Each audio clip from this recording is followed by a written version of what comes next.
Good morning. It's day number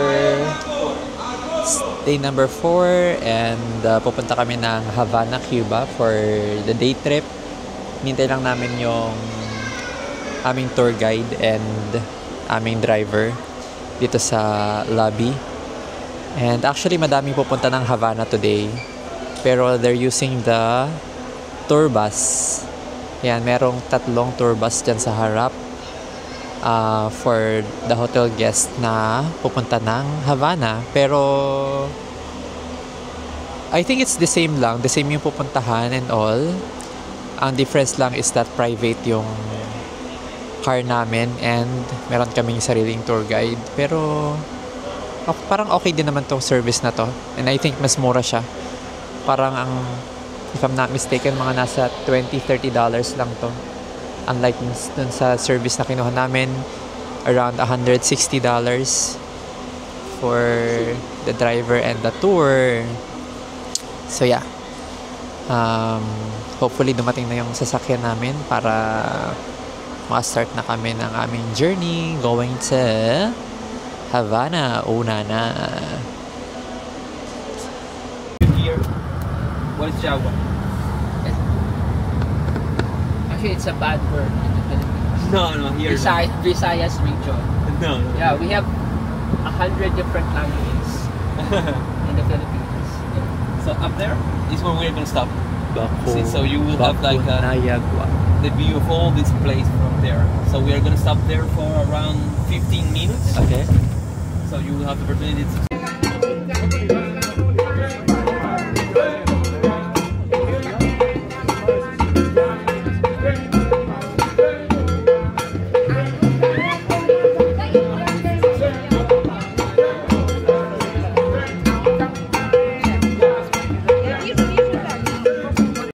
Okay, first stop for the day is, I forgot, ano pangalan nitong lugar na to?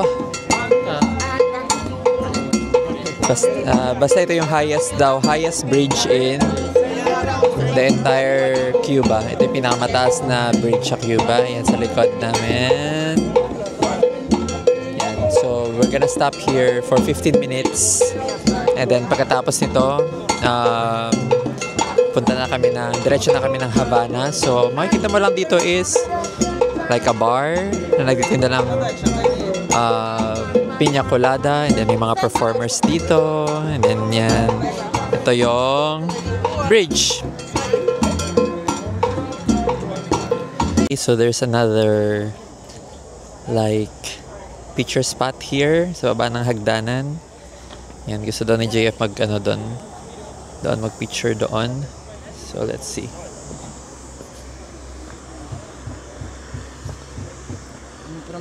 Ayan.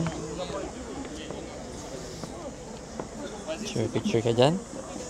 Picture ka? Papunta sa Havana. Going to Havana wearing our bandana. Yan. It's a very nice vintage car. Ano na ang year to? 1956. So, yan ang aming guide, si Tony. And ang pangalan ng driver natin? Lazaro, yung driver. Yan. Yan. Maganda tong car na to kaysa dyan sa ginamit natin from the airport.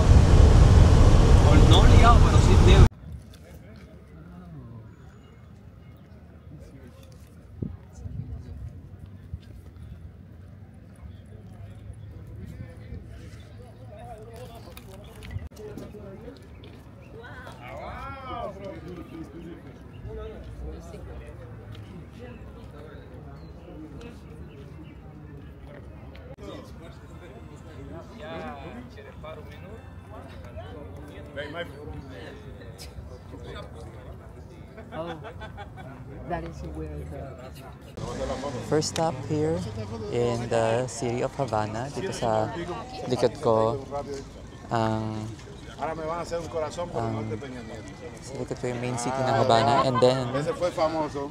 here, at the back, Coreano. kung hindi makita, wait lang. No, ese fue Here at the back dame un corazoncito. is their version of Ahí, en esa posición. Jesus ng Rio. It's very similar. Mas marit lang ng konti.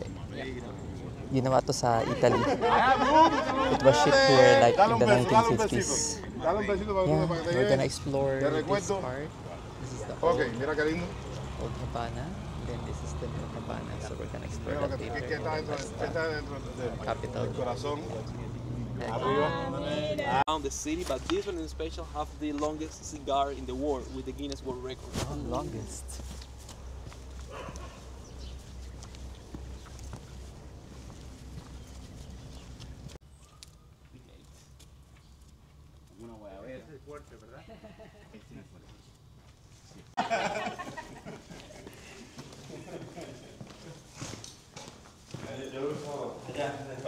Do this kind of excursions, you see those kind of tours in English, you see, because most of them are in English. So sometimes when I have to work in Spanish, it's a little bit more difficult for me because I have to.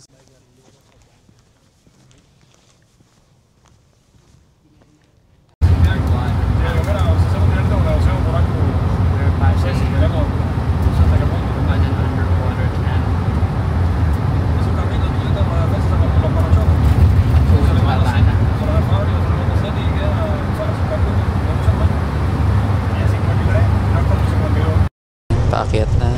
Palabas na tayo ng tunnel. Ay, hindi pa pala. Palabas na ba tayo? Yan.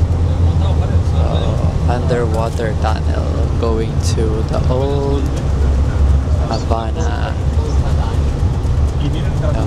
Kasi alam kami ng dagat.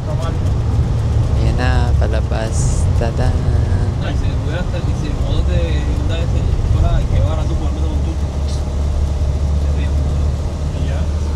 Si lo pudieras conseguir con el de Piqué, el Piqué es el tubo, ese que es el tipo. Ese es uno que lleva tu piloto, que no lleva tu piloto, y la gente lo meten en el tubo y lo que hacen es joderlo, dice. Doon kami galing sa kabilang side yung fortress. Ayan, so nag-cross kami ng itong dagat na to.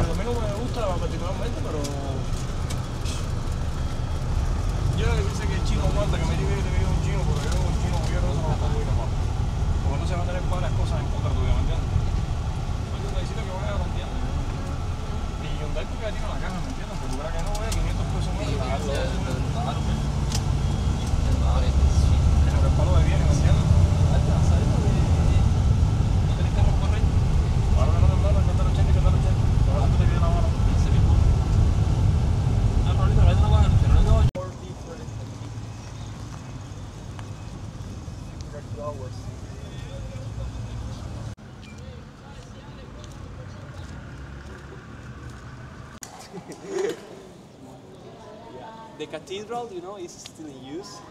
It's still in use. So of course the main religion is the Catholic one. So if you want, we can go inside as you want to take a look inside. You can take. We are arriving right now here at the second square, the main square, or Plaza de Armas Square. So we're here at the Plaza de Armas. Sabi ng guide namin, this is the oldest square in Havana.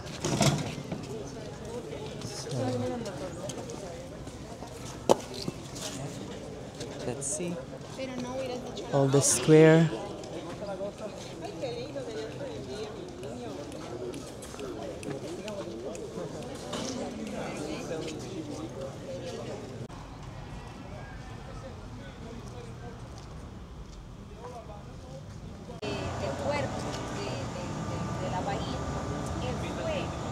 Trasladada a otra plaza que pasó a ser el mercado, el gran mercado de cielo abierto de Habana, porque los propios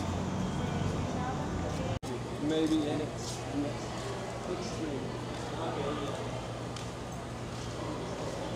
Okay, we're taking a break from our Havana tour to have lunch here at Ano pangalan nito? Nakalimutan ko na. Kalimutan ko na yung pangalan ng restaurant. Pero nirequest namin to kasi nakita ko yung magandang review sa isang mga videos na napanood ko. May magandang rooftop sa taas. So mamaya pupunta kami doon para siguro mag-picture lang saka i-check kung ano yung itsura ng rooftop. And later on, we're gonna show you kung ano yung in-order namin na food, which is seafood, pasta, and grilled lobster. And meron silang binigay sa amin na starter, fried na banana with parang spicy tomato. Very rustic. Okay. Lunch is served. Ito yung ating seafood pasta. And then si JF had a lobster. Lobster. Lobster. Are you excited with your lobster?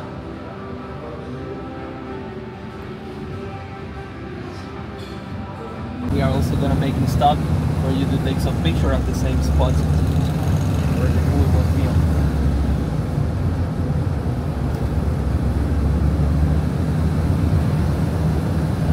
How are you finding?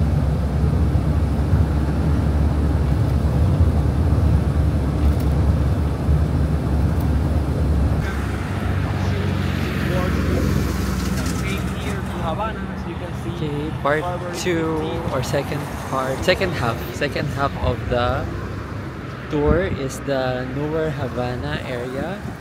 It's not so new. I mean, it was built in the 50s, pero hindi siya kasing tanda nung like 500 years ago na old Havana. This is the road naman na basta nag-shooting ang Fast and the Furious. Kung naalala nyo yung scene with Toretto, nakikipag-race siya, dito siya. And then dito, umano yung car, nahulog sa tubig. To Jose Marti. So Jose Marti is our national hero. Exactly. It's a different one from the one that we saw Earlier. before at Havana, which was the father of the homeland. So this one is the national hero. Because after that guy, together with some others, started our independence wars, you see. Yes, we have call centers here. Like what? Call centers. No. Like all the answers the food.